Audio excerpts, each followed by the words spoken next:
नमस्कार. आलेली आहे मी शेतामध्ये आणि काल परवा पाऊस पडला तर वडा वाहत आहे तिथं आणि एकदम निवळ छान पाणी वड्याचं पाहू शकता तुम्ही. थोडासा पाऊस पडला ना तर लगेच वडा वाहतो आणि तिकडं माझं शेत आहे. तिकडे हे पूर्ण ही बांध दिसते ना, शेताचा बांध येतो पूर्ण ही 5 एकरमध्ये आहे आणि छोटंसं घर पण केलेलं आहे सासू सासऱ्यांना, कारण जाता वेळेस गावामध्ये नदी लागते आणि जास्त पाऊस जर आला तर आपण इथंच राहू शकतो. पूर्णच घर म्हणजे घरासारखंच केलेलं आहे. बरं, 2 दिवस झालं पाऊस आलेला आहे तर वडा लगेच व्हायला लागला आणि एकदम क्लीन पाणी आहे. तुम्ही पाहू शकता किती क्लीन पाणी आहे वड्याचं, एकदम क्लीन पाणी आहे. ते तिथून येतो पूर्ण ह्या साईडने येतो माझ्या शेताच्या पलीकडल्या साईड. पुष्कळ बायका नाही का वड्याला आणि नदीलाच कपडे धुतात, कारण माहिती आहे का इथं पाण्याचा खूप टंचाई आहे गावामध्ये. 4 दिवसाला नळ वगैरे येतो, त्याच्यामुळं बायका नदीला आणि असंच वड्याला वगैरे कपडे धुतात. पण पाणी खूप क्लीन आहे नदीचं आणि वड्याचं, तुम्ही पाहू शकता. हे पहा किती छान पाणी आहे आणि मोकळ्या पाण्यामध्ये कपडे पण खूप छान निघतात आणि पाण्याची घ्यायची पण काय मेहनत करणं लागत नाही. आज पण मी आणणार होते, त्याच्यामुळं इथं खूप करमत आणि आलेलो आहेत आम्ही. ते पांढरे पांढरे दिसतंय ना, ती समोर तिथेच माझं घर आहे. ते तिथं जायचं मला आता. पावसाचं पान ह्याच्यावर माहिती आहे का, हे असे जी कटोरी करतात आणि पाणी पितात हिऱ्यामधलं. ते आम्ही पेलेलं लहानपणी ते पाणी. तुम्ही पाहू शकता तुम्ही किती मोठे मोठे झाडं आहेत. हे पळसाचे झाडं आहेत. ह्याचं सरपण म्हणून पण यूज करतात बायका उन्हाळ्यामध्ये वाळल्यानंतर. पुष्कळ झाड आहेत. हे तर पण आहे.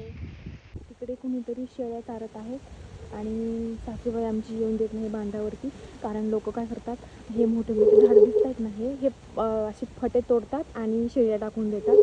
कारण आमच्या घरी पण आहेत ना शेळ्या, म्हणून सासूबाई तोडून देत नाही आहे.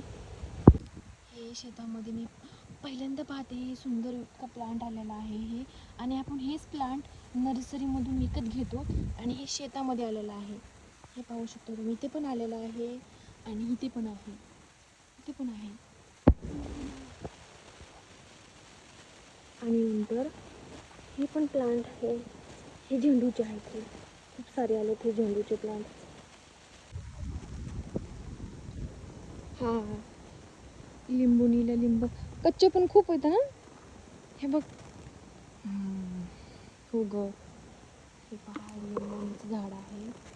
आणि तोड बाळा, अगं एकच नाही अजून झालेत ना.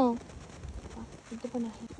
हे सदाफुलीचे किती छान फुल लागलेत आणि खूप सारे इथं सदाफुलीचे. हे लावलेले सदाफुलीचे झाड आहे.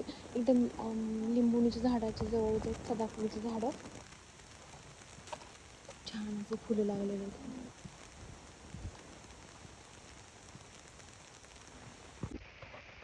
आणि ते समोर घर आहे, छोटंसं घर आहे. तिथेच राहतात म्हणजे पाऊस वगैरे आल्याच्या नंतर. छोटंसं, जास्त मोठं नाही, एकच रूम आहे. रूममध्ये सर्व त्या उन्हाळ्यामध्ये तिथं आंबे पिकं घातले होते. आता कांदे, तिथं कांदे ठेवले.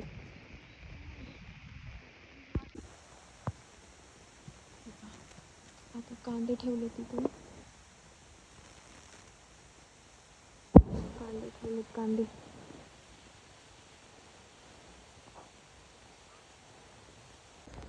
आता ह्याला चिकू लागलेले आहेत आणि 12 महिने चिकू आहे.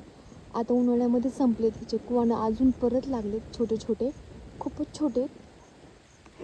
हे पाहू शकता तुम्ही, खूप छोटे छोटे. आता हे 2-3 महिन्यामध्येच खायला येतात.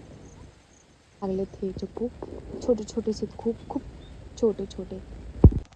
सासूबाईचं जेवण चाललेलं आहे, मला भूक नाही आहे तर ते जेवण करून घेतात आणि पाऊस येते, बारीक बारीक पाऊस यायला लागला आहे. खूप छान वाटते पाऊस येतोय तर. आणि इथे इतके सारे झाड आहेत, घरी जाऊ नाही वाटतं सासूबाईला. रानामध्येच करमतं, त्याच्यामुळे जास्त रानामध्येच असतात त्या. आता रानामध्ये खाण्यासाठी झाडाचं फ्रूट वगैरे काहीच नाही आहेत, कारण सगळे संपलेत फ्रूट. आंबे होते, जांब होते, चिकू होते, आता सर्व संपलेत. आता बारीक बारीक लागलेत ते. आता यायला 2-3 महिने टाईम आहे, त्याच्यामुळे शेतामध्ये खायला ताजी फळं वगैरे काहीच नाही, फक्त लिंबू लागलेले आहेत, तेवढे लिंबू आहेत. करायला लागली आणि सासूबाईनं काय आणलं ते पाहायचं आहे मला. पापड्या वगैरे भाजून आणल्या होत्या चुलीमध्ये. त्यांना खूप आवडतात पापड्या वगैरे खाण्यासाठी. चुलीमधून भाजून हारावर एकदम खूप छान भाजतात पापड्या. आपण कसं तेलामध्ये तळतो ना, तशाच हारामध्ये भाजतात पापड्या. आणि तशाच आणल्यात त्यांना पापड्या. चला मी दाखवते तुम्हाला. आता तर जेवण करताय, पाहूया आपण. चला बघा ना, सासूबाईंनी पापड्या भाजल्या. आता पापडी शेंगा.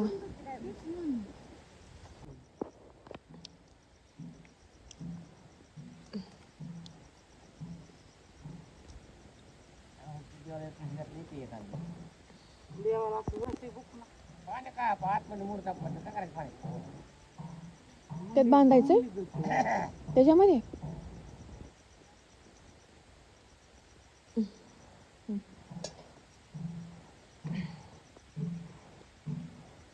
चोची पापडी नाही बाई होते तर होतं तो. चो